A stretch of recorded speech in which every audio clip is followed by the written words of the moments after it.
Scott joins me. He's a member of the House Intelligence Committee and House Armed Services Committee. Good evening, sir. Hey, Greta. Thanks for having us. Thank you for having me. Okay, so while all the attention, rightfully so, is on the president's trip to Poland and the fact that Putin is, I don't know what Putin's doing, he wants to pull out the New START treaty. He says there may be nuclear weapons testing, the possibility of that. Is that sort of what nobody seems to be paying a whole lot of attention to is the fact that Iran is now almost 6%, it needs to go 6% more of enrichment to be ready to make a nuclear weapon. So what about that? Well, all three of these countries are totalitarian states. They do not believe in freedom. They don't share our interests or our values as Americans or anybody's interest that's used to freedom and loves the ability to worship the way they choose or to have economic freedom and prosperity. Three totalitarian states, it shouldn't surprise anybody in the country that they are teaming up both economically and potentially militarily to carry out their mission. Now, ultimately, totalitarian states can't be partners because they will want to take over the other one. But Greta, America, especially corporate America, needs to accept the fact that in order for us to win against China without a war, America, corporate America, has got to break their economic ties with China. They've got to multi-source. They've got to dual source. This contract with Ford and the CATL technology for batteries, I think, is the best example of something that should not be allowed to happen inside the United States.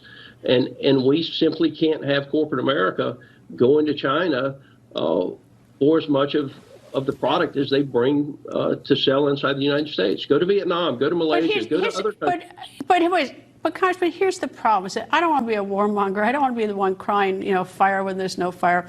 But you've got a situation where Putin, and now a year into this war, has no off-ramp.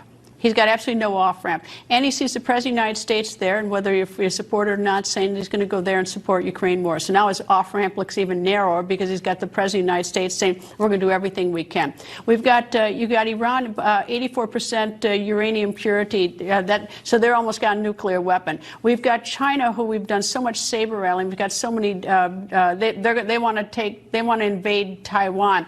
And they won't even take, China won't even take our phone call after sending a spy balloon over the United States. So tell me, why should I feel like we're not headed in an arms race in a bad direction? Give me some hope. Where's the silver lining? So I think the hope, Greta, for the American citizens, the fidelity that our intel community has been exceptionally good with regard to what has happened in the Ukraine. That's just not true. Well, I mean, our intel community, our intel, they came and tell us who bombed the Nord Stream pipeline. I mean, look, I would love to agree with you. I would love to agree. But, and that whole debacle with the balloon, I want to believe our intel community is so good. It's so great. Greta, it's so perfect. Our intel community pegged to the day that Russia was going to go in. And one of the best decisions I think that has been made has been to declassify a lot of the intelligence of what we thought Russia's intentions were with regard to going into Ukraine. So I think that when we did that, I mean, we released that information in early January. We told the exact date that we expected Russia to go in. That's pretty good fidelity. And I think the declassification of things is one of the things that we have to look at from the standpoint of those of us that work with the intel community to make sure that the world knows what we expect to happen. Now, if we don't want the all-out war with China, which none of us want, then the first step to it is for corporate America to start pulling industry out of China, put it in Vietnam, put it in Malaysia if you have to do it overseas, if you can't do it in the Western Hemisphere. But China does not share our interests or our values. And every time we send a dollar to them, that dollar is being used to create weapon systems or intelligence platforms like the balloon that are used against us as American citizens. Congressman Austin Scott, thank you, sir. Thank you. I hope you'll come back, sir. Thanks, Greta.